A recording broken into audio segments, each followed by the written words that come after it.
ప్రభుత్వ భూములను పరిరక్షించి అర్హులైన పేదలందరికీ తక్షణమే ఇల్లు మంజూరు చేయాలని డిమాండ్ చేస్తూ వేపగుంట శ్రీశక్తి మహిళా సంఘం ఆధ్వర్యంలో నిరసన ప్రదర్శన జరిగింది. ప్రభుత్వ భూములను పరిరక్షించి అర్హులైన పేదలందరికీ తక్షణమే ఇల్లు మంజూరు చేయాలని డిమాండ్ చేస్తూ వేపగుంట శ్రీశక్తి మహిళా సంఘం ఆధ్వర్యంలో నిరసన ప్రదర్శన జరిగింది. దీనిలో భాగంగా విశాఖ జిల్లా పెందుర్తి మండలం రెవెన్యూ కార్యాలయం ఎదుట జరిగిన ఈ నిరసన ప్రదర్శనలో భాగంగా తొలుత వీరంతా ప్రభుత్వానికి వ్యతిరేకంగా పెద్ద ఎత్తున నినాదాలు చేస్తూ భారీ ర్యాలీ నిర్వహించారు. అనంతరం రెవెన్యూ కార్యాలయాన్ని సందర్శించి ఇక్కడ అధికారులకు వారి సమస్యలను నివేదిస్తూ వినతి పత్రాలు సమర్పించారు.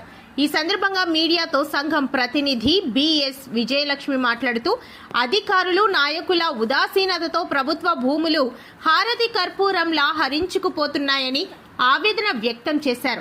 ఎంత విలువైన రెవెన్యూ భూములు కబ్జాకు గురవుతున్న విషయాన్ని అధికార యంత్రాంగాల దృష్టికి తీసుకువచ్చినప్పటికీ వారు ఉదాసీనతతో వ్యవహరించడంతో కబ్జాలు నానాటికి పెరిగిపోతున్నాయని ఆరోపించారు. తక్షణమే అన్ని ప్రభుత్వ భూముల్లో హెచ్చరిక బోర్డులను ఏర్పాటు చేసి యుద్ధ ప్రాతిపదికన పరిరక్షణ చర్యలు చేపట్టాలని, అలాగే నిజమైన అర్హులకు సొంత ఇల్లు అందించాలని కోరారు. ఇప్పటికైనా రెవెన్యూ అధికారుల తీరు మారకుంటే తమ ఉద్యమాన్ని మరింత ఉధృతం చేస్తామని హెచ్చరించారు.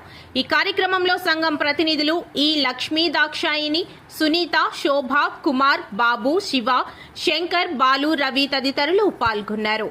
మహిళా సంఘం మేము 15 సంవత్సరాల నుంచి సంతోష్ నగర్ వేపగుంట పరిధిలో ఉన్నటువంటి చీమలపల్లి భూముల్ని, ప్రభుత్వ భూముల్ని, దేవస్థానం భూముల్ని కబ్జాదారుల నుండి 15 సంవత్సరాల నుంచి దాడులకు గురయ్యి రాజకీయ నాయకులను ఎదుర్కొని ఆ భూములు కాపాడుకుంటూ వస్తున్న క్రమంలో ప్రభుత్వం మాకు అర్హతను బట్టి మా పేద బడుగు బలహీన వర్గాలకి చెందినటువంటి వాళ్ళని ఇళ్ల పనులు, కూలీ పనులు చేసుకున్నటువంటి పేద మహిళలవి మమ్మల్ని గుర్తించి మాకు అర్హతను బట్టి మాకు మేమేమే భూములు అయితే కాపాడామో ఆ భూముల్లో మాకు నివాస హక్కుని కల్పిస్తారు, స్కీమ్ ద్వారా మాకు ఇల్లులు కట్టించి మాకు ఇస్తారు అని చెప్పి ఆశతో మేము ఎదురు చూస్తున్నామండి.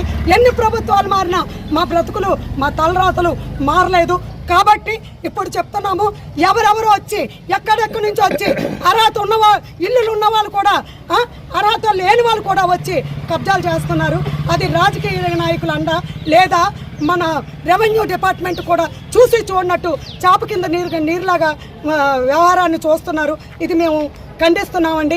మీరు ప్రభుత్వం స్పందించి, రెవెన్యూ డిపార్ట్మెంట్ స్పందించి ఎక్కడెక్కడ ప్రభుత్వ భూములు ఉన్నాయో ఆ ప్రభుత్వ భూముల్లో తక్షణమే ప్రభుత్వ హెచ్చరిక బోర్డులు ఏర్పాటు చేసి అర్హులైనటువంటి మా పేద మహిళలకి, మా స్త్రీశక్తి మహిళా సంఘం సభ్యులకి, మా మహిళలకి, మా బడుగు బలహీన వర్గాల వారికి తక్షణమే నివాసం కల్పిస్తారని ప్రార్థిస్తూ మేము మొన్న 15 సంవత్సరాల నుంచి అనేక మార్లు ధర్నాల రూపంలో మెమంటారాలు ఇస్తూ దేవస్థానం భూములు కబ్జా చేస్తుంటే దేవస్థానం డిపార్ట్మెంట్ వారికి ఎప్పటికప్పుడు సమాచారం ఇస్తూ ఆ భూములు కాపాడుకుంటూ వచ్చామండి.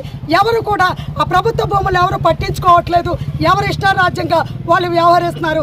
దీనిపై తక్షణమే ప్రభుత్వం స్పందించి తగు చర్యలు తీసుకొని ప్రభుత్వ హెచ్చరిక బోర్డులు పాటించి ఏర్పాటు చేసి మా బడుగు బలహీన వర్గాల వారికి మాకు నివాసం కల్పించాలండి. లేదా మేము ఇంత